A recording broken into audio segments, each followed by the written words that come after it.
نحمده ونستعينه ونستغفره ونعوذ بالله من شرور أنفسنا ومن سيئات أعمالنا من يهده الله فلا مضل له ومن يضلل فلا هادي له وأشهد أن لا إله إلا الله وحده لا شريك له وأشهد أن محمدا عبده ورسوله قال الله تعالى في كتابه الكريم يا أيها الذين آمنوا اتقوا الله حق تقاته ولا تموتن إلا وأنتم مسلمون وقال تعالى يا أيها الناس اتقوا ربكم الذي خلقكم من نفس واحدة وخلق منها زوجها وبث منهما رجالا كثيرا ونساء واتقوا الله الذي تساءلون به والأرحام إن الله كان عليكم رقيبا وقال تعالى يا أيها الذين آمنوا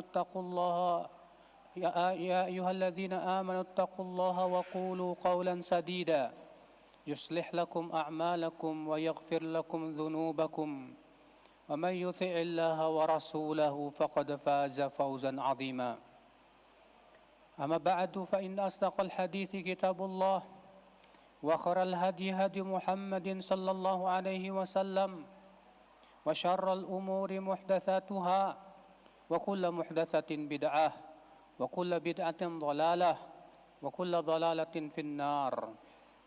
أمة الإسلام, ibadah kurban, ibadah yang agung di sisi Allah Subhanahu wa taala, dimulai dari mimpi Nabi Ibrahim alaihissalatu wassalam yang diperintahkan oleh Allah untuk menyembelih anaknya yang tersayang, Nabi Ismail alaihissalam.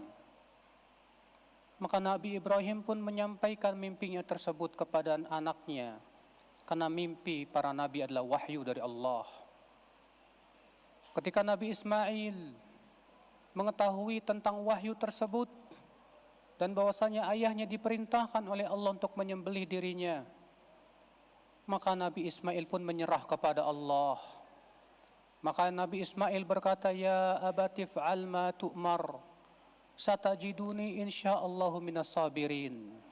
Wahai ayahku, lakukan saja yang diperintahkan oleh Allah kepadamu itu. Kamu akan mendapati aku sebagai orang-orang yang sabar. Subhanallah, seorang nabi yang mulia, Nabi Ismail alaihissalatu wassalam, ketika mengetahui ayahnya diperintahkan oleh Allah untuk menyembelih dirinya, dia tidak berkata, kenapa, apa salah saya disembelih? Kenapa harus disembelih? Kenapa Allah begitu zalim kepada saya? Tidak. Nabi Ismail menyerah dan yakin bahwa perintah Allah itu pasti kebaikan. Nabi Ibrahim pun juga, ya akhwal Islam, diuji oleh Allah dengan ujian yang berat sekali ini.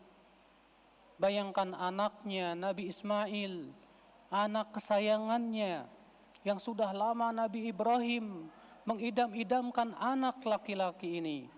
Ternyata setelah besar diperintahkan oleh Allah untuk menyembelihnya. Siapa ayah yang mau untuk menyembelih anaknya?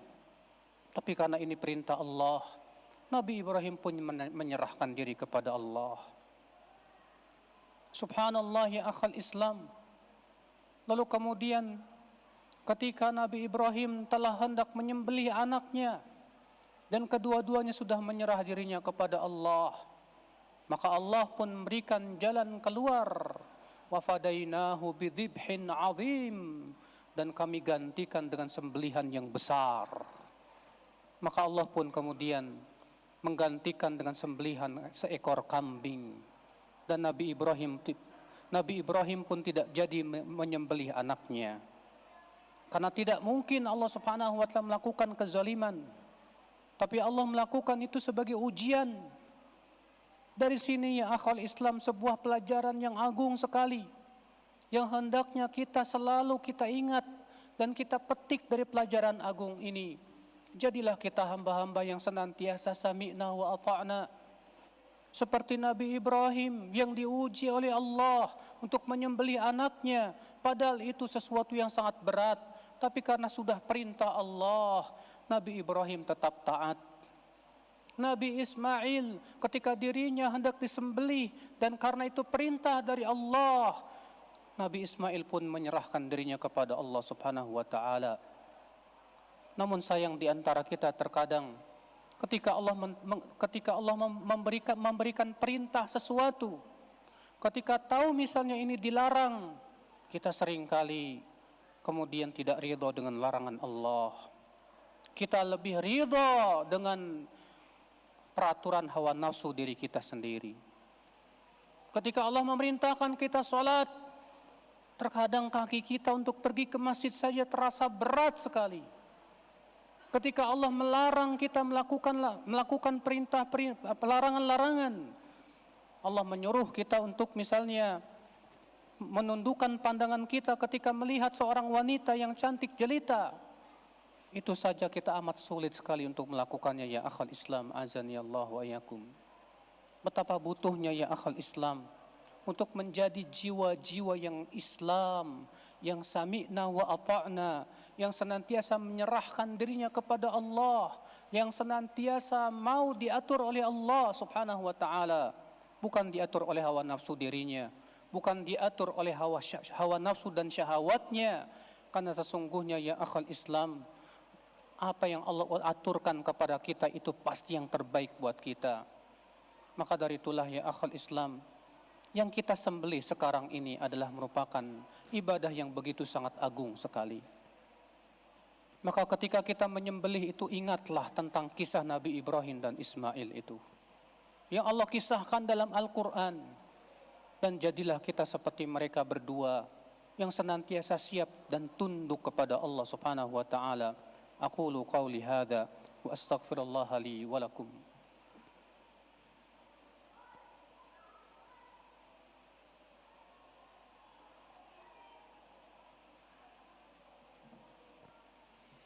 Alhamdulillah, wassalatu wassalamu ala rasulillah, Nabiyyina Muhammadin wa alihi wa sahbihi wa man walah. Asyhadu an la ilaha illallah wahdahu la syarika lah, wa asyhadu anna Muhammadan abduhu wa rasuluh. Ummatal Islam, seorang mukmin yakin bahwa apa yang Allah kabarkan dalam Al-Quran itu pasti benar. Seorang mukmin yakin bahwa semua perintah Allah itu pasti maslahat. Seorang mukmin yakin bahwa pastilah yang dilarang oleh Allah itu adalah mudarat. Seorang mukmin yakin bahwasanya yang Allah berikan kepada kita berupa takdir yang menyakitkan itu hakikatnya adalah ujian agar Allah melihat siapa yang mau sabar, siapa yang mau beriman atau tidak. Maka seorang mukmin berusaha untuk sabar, sebagaimana ia bersyukur di saat diberikan kesenangan, ia pun bersabar di saat diberikan ujian oleh Allah Subhanahu wa taala. Akhal Islam, azani Allah wa iyyakum. Oleh karena itulah para ulama menyebutkan bahwa yang menimpa Nabi Ibrahim dan Nabi Ismail inilah hakikat ujian. Diuji oleh Allah dengan sesuatu yang paling kita sayangi. Diuji oleh Allah dengan sesuatu yang paling berharga dalam hidup kita. Maka dari itulah ya akhi, terkadang kita pun diberikan oleh Allah ujian dengan ujian perkara yang kita sayangi, yang kita tentunya sangat berat untuk meninggalkannya. Contoh saja misalnya, ketika kita sendirian, tidak ada yang bisa melihat kita, sementara syahwat kita menggebu-gebu, dan kita ingin melihat di HP kita sesuatu yang dilarang oleh syariat Allah Jalla wa'ala, melihat aurat-aurat wanita dan yang lainnya. Seringkali ketika kita sendirian, kita tidak ingat kalau Allah mengawasi kita. Ketika kita sendirian, kita tidak ingat bahwasanya Allah akan mencatat amal kita, dan bahwasanya Allah mampu sekonyong-konyong untuk menimpakan adab kepada kita di saat kita berbuat maksiat kepada Allah Subhanahu wa taala. Tapi itu kita lupakan. Kita lebih senang mengikuti apa yang menjadi kesenangan kita, syahwat. Kita lebih senang mengikuti syahwat dan hawa nafsu kita. Fala haula wala quwata illa billah. Maka dari itulah saudaraku seiman, senantiasalah minta kepada Allah kekuatan untuk senantiasa dimudahkan menaati Allah, senantiasa dimudahkan untuk menghindari larangan-larangan Allah Jalla wa'ala. Allahumma salli ala Muhammad وعلى آل محمد كما صليت على إبراهيم وعلى آل إبراهيم إنك حميد مجيد وبارك على محمد وعلى آل محمد كما باركت على إبراهيم وعلى آل إبراهيم إنك حميد مجيد اللهم اغفر للمسلمين والمسلمات والمؤمنين والمؤمنات الأحياء منهم والأموات إنك سميع قريب مجيب دعوات اللهم أتقبل أعمالنا يا رب العالمين اللهم تقبل أضاحينا يا رب العالمين اللهم تب علينا إنك أنت التواب الرحيم اللهم أصلح ولاة أمورنا يا رب العالمين اللهم أرشد شباب المسلمين ووفقهم لما تحب وترضى اللهم تب علينا إنك أنت التواب الرحيم عباد الله إن الله يأمر بالعدل والإحسان وإيتاء ذي القربى وينهى عن الفحشاء والمنكر والبغي يعظكم لعلكم تذكرون فاذكروا الله العظيم يذكركم واشكروه على نعمه يزدكم ولذكر الله أكبر